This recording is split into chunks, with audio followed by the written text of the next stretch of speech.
So let's go over this Packers versus Vikings final injury report, now only 2 days away from Sunday's very big matchup, especially for the Green Bay Packers.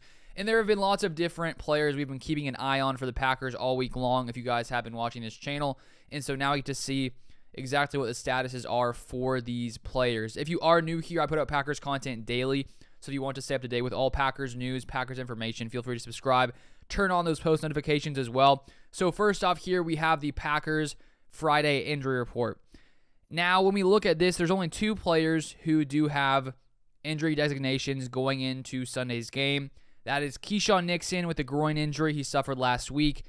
Big key returner here for the Packers now these past couple months. Questionable to play on Sunday with that groin injury.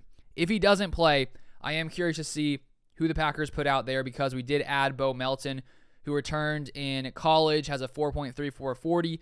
Maybe that's why the Packers added him here, or maybe the Packers will decide to stick with Romeo Doubs, who returned case last week.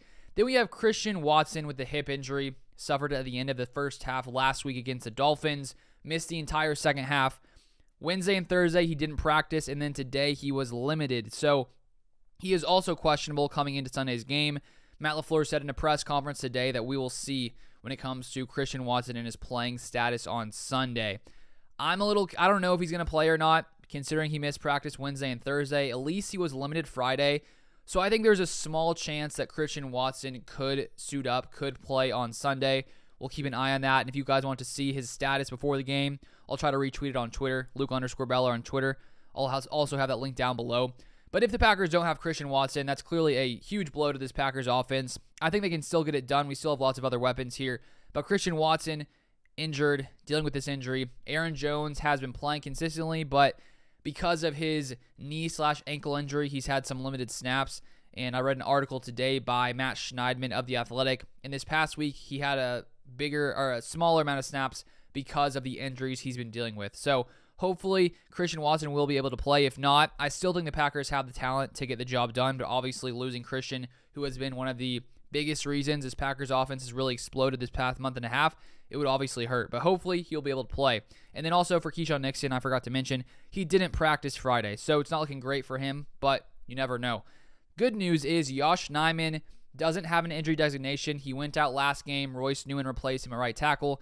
And I think Yosh Nijman has showed that he is much more solid over there at right tackle than Royce Newman has been. And so it looks like Yosh should be able to play. And then the final one is David Bakhtiari does not have an injury designation after missing the past 3 games after having the appendectomy early December. And it looks like he'll be back as well. So Zach Tom likely won't be playing a left tackle. It looks like Bakhtiari should return there at left tackle, and Yosh Nijman will be healthy. So against a very talented Vikings pass rush, it is very promising to see that Yosh Nijman and Bakhtiari should both be out there to match up against Zadarius Smith, Danielle Hunter, 2 very talented edge rushers who I think have about 20 combined sacks this year. And now to the Minnesota Vikings. They have 2 players with injury designations. We have center Garrett Bradbury, who is out, who will miss. This is one of his 3rd or 4th or 5th game missed. Their center has struggled a lot these past few weeks, which is why I think Kenny Clark could have a very big day here. The interior of the Vikings offensive line has been very weak against the pass. If you watch my prediction video, I discussed that at a much longer length, so you can go check that out on my channel. Posted it yesterday, I think, or the day before. But he will be out once again, and then we have James Lynch, defensive lineman, who is out as well. So those are all the injuries for this game. If you guys want to stay up to date with all Packers news, feel free to subscribe on the channel. Follow me on Twitter for up-to-date Packers news, things throughout the day. Whatever comes out, I try to put it out there as well. So thank you so much for watching, and I'll see you guys next time.